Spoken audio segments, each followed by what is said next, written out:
The day will come as people's taste comes around more and more to the French style, which California can't do since it's really a Mediterranean climate. I think they're going to come to the idea that here, especially in the Hudson Valley, the climate is almost identical to the middle of Burgundy. Joseph von Kerkerent raises fallow deer on Lucky Star Ranch. His original 5,000 acres are in Chaumont, New York. He's also opened another farm in Rhinebeck. When von Kerkerent was getting started in 1978, information was scarce, some of it incorrect. When we built our first fences, we were told that deer had to be fenced in behind 7-foot chain link. Just imagine what this little piece of misinformation has cost us.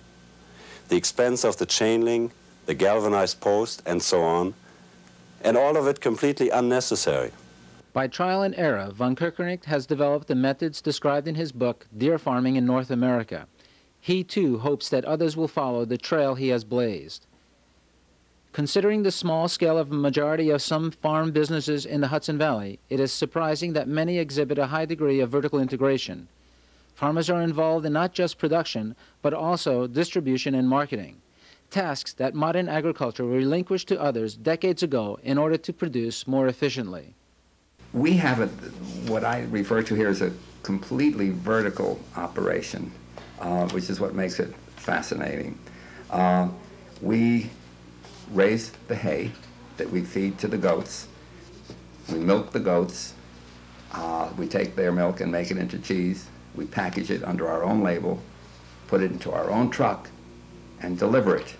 We did it the hard way. As I explained, set out to make this vertical operation here, any one piece of which could keep a person busy.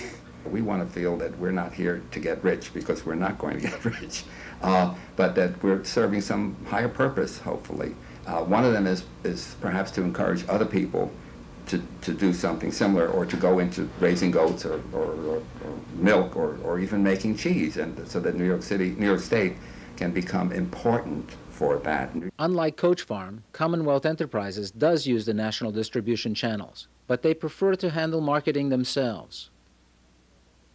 We located in the Hudson Valley because there were available facilities, not only for the growing, but for the breeding part of it, and we basically started off here as duck breeders.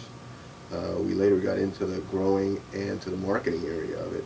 Originally we had people who were going to market it for us, and we found they weren't doing a good job for us, and we basically took on all the different aspects of the project. Elizabeth Ryan of Breezy Hill Farm started selling apples at Green Market, a successful public open-air market in New York City.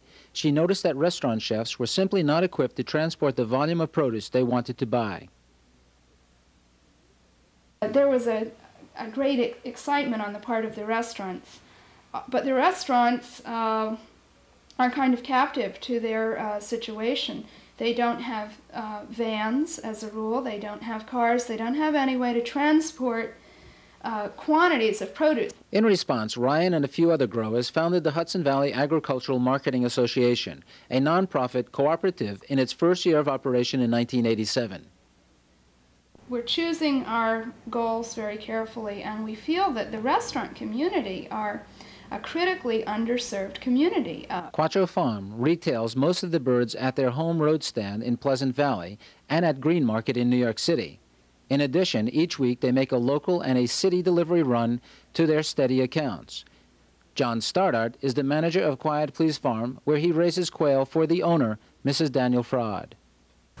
We started raising them as more or less an experiment, and the person who owns this farm is her husband had just passed away, and we decided to continue to raise quail for our own consumption, basically. And at one time we thought about going into production. At one time we did sell some eggs, and we sold some quail, and we ran into serious, not really serious problems, but we ran into problems that with marketing. And another possibility might be in regards to raising some fallow deer.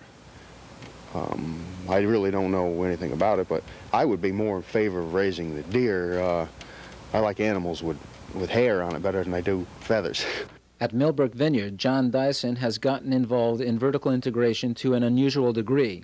He's been conducting his own research. What's involved here is the old American pioneering spirit. Let's try it. Maybe it'll work. So we tried an acre, and of the 6 varieties we planted, 4 did well. We then did 40 acres of those 4 varieties. However, Dyson believes that this is not the job of the farmer, but the State Experiment Station and the U.S. Department of Agriculture. The great land-grant university of this state and other states have made their claim to fame and earned their fame by developing whole new techniques of how to grow our crops, but crops that they used to focus on. All those things need now to be applied to these cottage agricultural industries, you might say, or these niche industries where... Supervisor of the Agricultural Stabilization and Conservation Program of New York State, Tom Nack, says historically many organizations have been helpful to local farmers and continue to be so.